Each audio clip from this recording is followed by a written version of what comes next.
Disglosia berez da erabiltzea hizkuntza bat edo bi hizkuntza edo hizkuntza berdineko aldaera desberdinak erabiltzea bi maila desberdinetako kontsideratzea, ez? Ferguson eta Fishmanek aipatzen zuten bezala da adibidez hizkuntza bat erabiltzea goi mailako baliabide batzuetarako, izan daiteke akademiarako, literaturarako, administraziorako eta beste bat lagunarterako edo etxeko hizkuntza bezala, ez da, zer egin desberdinetarako erabiltzea soilik, baizik eta balio desberdina edukitzea.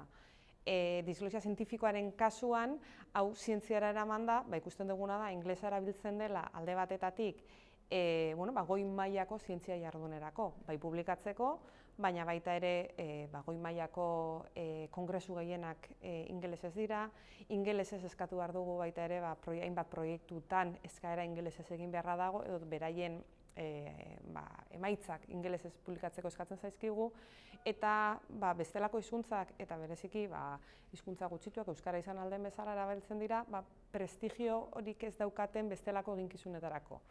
Izan daiteke divulgazioa, izan daiteke irakaskuntzaren plano batzuk, eta orduan bi hizkuntza horiek ez daude maila berdinean, batek boterea dauka eta besteak ez, batek prestigioa dauka eta besteak ez.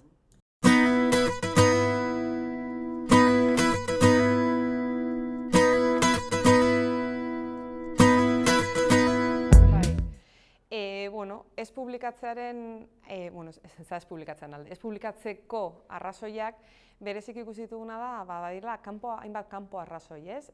Beraien lana gero baloratua ez izatea, aipatzen dute baita ere, beraien lan harremanak bestelako hizkuntzetan izaten direla, eta orduan zaila dela gero euskarara joatea, edota hizkuntza akademikoan publikatzeko erosotasun falta ere aipatzen dute.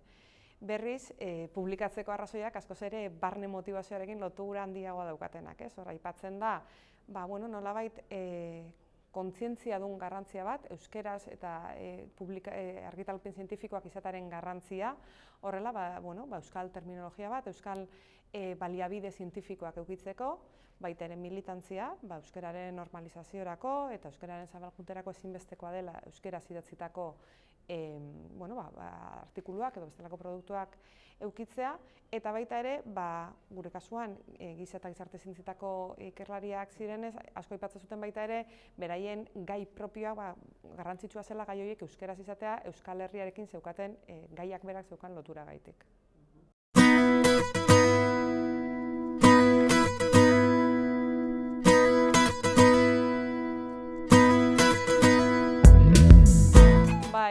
Guk hor planteatzen genuen behintzat 3 eragilek parte hartzea behar dutena. Alde batetik badago unibertsitatea, eta unibertsitatearen esku badaude hainbat jardun, hor badauzkate hainbat unibertsitateek euskara planak, baina garrantzitsua da euskaraz publikatzen duten aldizkariak sustatzea. Garrantzitsua baita ere euskal akademiko sare hori indartzea, eta idazkera akademikoan, terminologia akademiko euskaldunean trebatzea baita ere, hori unibertsitatek egin dezakete.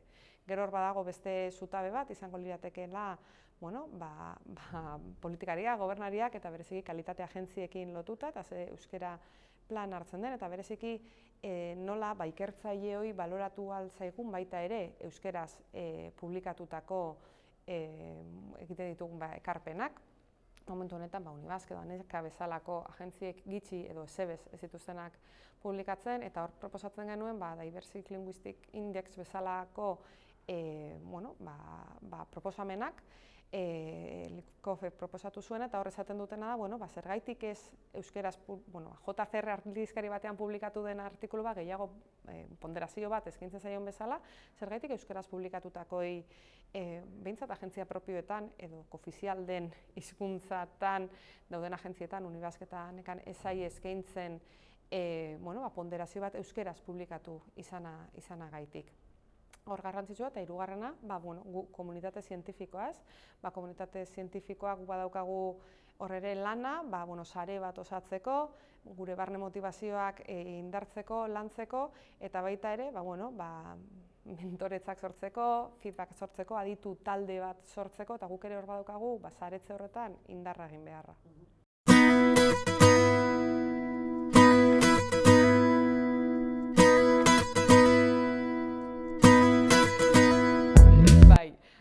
Bai, ez esatetik aratago, nik uste dut euk saretze lan horretan badaukala indarra, eta bereziki azken urteetan, edo nik ezagutzen duenanetik, bereziki lan asko egiten dagoela saretze horren lehen fasetan, eta nik uste dut hori asko eskertzekoa dela, ez?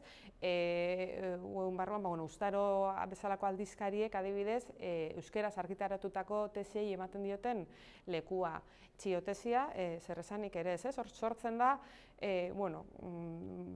divulgazio bat.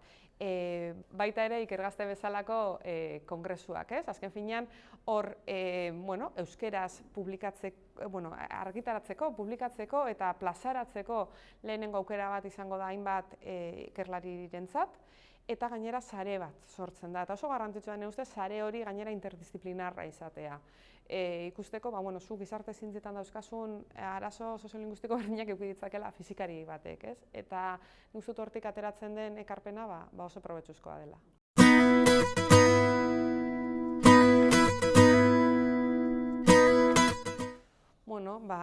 Ez delako soilik hizkuntza hautu bat, ez? Azken finean bada nolabait gure kultura, gure aniztasuna eta gure ekarpen propioa egitea zientzia den plaza honetara.